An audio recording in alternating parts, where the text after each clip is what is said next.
kabar di rumah? Semoga selalu sehat selalu dan tetap semangat dalam pembelajaran. Nah, hari ini kita akan belajar tentang keberagaman sosial, ekonomi, budaya, etnis, dan agama yang ada di provinsi setempat.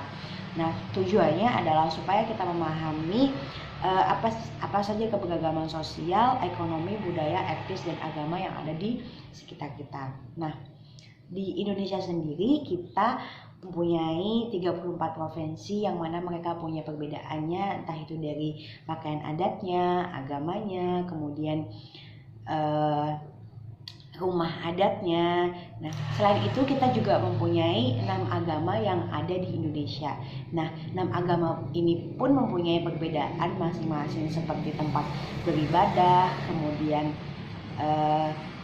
ciri khas dari agama masing-masing, seperti itu. Nah, 34 provinsi yang ada di Indonesia itu ada Jawa Tengah, Jawa Timur, Jawa Barat, kemudian Sumatera Utara, Sumatera Barat, Sumatera Selatan, kemudian ada DKI Jakarta, terus daerah istimewa Yogyakarta, kemudian ada Bali, ada Nusa Tenggara Barat, Nusa Tenggara Timur, kemudian ada Kalimantan Barat, Kalimantan Utara, Kalimantan Tengah, Kalimantan Timur, kemudian ada Kalimantan Selatan, terus ada Aceh, terus ada Riau, ada Kepulauan Riau, ada Bangka Belitung, ada Jambi, ada Lampung, ada Bengkulu, ada Banten, ada Sulawesi Utara, Sulawesi Tenggara, Sulawesi Timur, Sulawesi Tengah, Sulawesi Barat, kemudian ada Gorontalo, kemudian ada Maluku, Maluku Utara, kemudian ada Papua dan Papua Barat. Nah, itu 34 provinsi.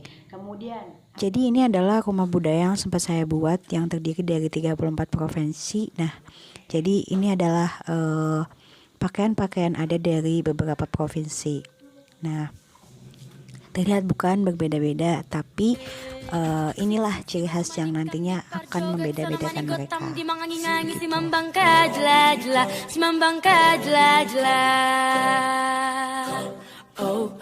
Sik si batu manikam di parjogat sana mani gotam di mangangi si mambangka jela si mambangka jela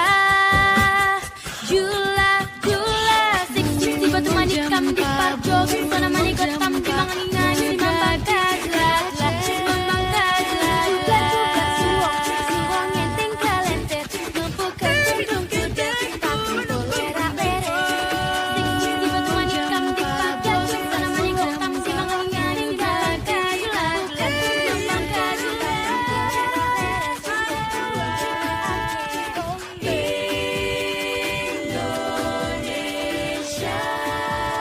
nah, selanjutnya adalah di Indonesia kita mempunyai 6 agama, yaitu agama Islam, Hindu, Buddha, Kristen, Katolik, dan Konghucu.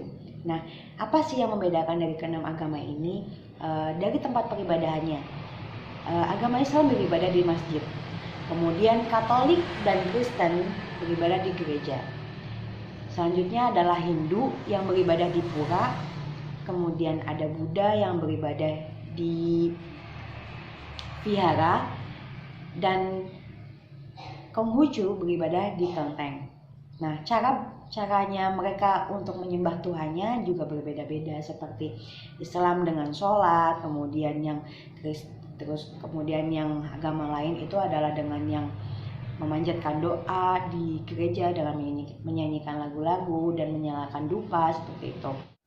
Ini adalah tempat-tempat peribadatan para umat manusia yang ada di Indonesia. Salah satunya ada masjid, kemudian ada vihara, ada kelenteng, ada gereja, dan ada pura. Seperti itu. Jadi dengan adanya perbedaan sosial, kemudian adanya perbedaan agama, disinilah kita menerapkan toleransi. Kita harus memahami bagaimana sih mereka mengesahkan Tuhannya. Jadi kita punya cara yang berbeda, bukan berarti kita harus saling membeda-bedakan. Tapi dengan hal yang berbeda, kita harus menyatukan antara satu dengan yang lainnya. Seperti kita kita menghormati mereka dengan acara-acara besar yang mereka punya, kemudian mereka pun saling menghormati kita dengan acara yang kita punya. Jadi perbedaan ini bukan untuk menghancurkan satu sama lainnya, tapi dengan perbedaan kita harus saling menyatukan, karena di Indonesia kita adalah Bhinneka Tunggal Ika, berbeda-beda tapi tetap satu. Nah, jadi kesimpulan yang bisa kita ambil adalah kita menerapkan toleransi antara sesama budaya maupun berbeda budaya, sesama agama maupun berbeda agama. Karena tanpa toleransi kita akan terpecah belah. Dan ingat, kita adalah satu Indonesia. Nah, mungkin cukup untuk hari ini, untuk pembelajaran hari ini. Sekian, semoga bermanfaat. Wallahul muwaffiq ila aqwamit thoriq. Wassalamualaikum warahmatullahi wabarakatuh. Dadah.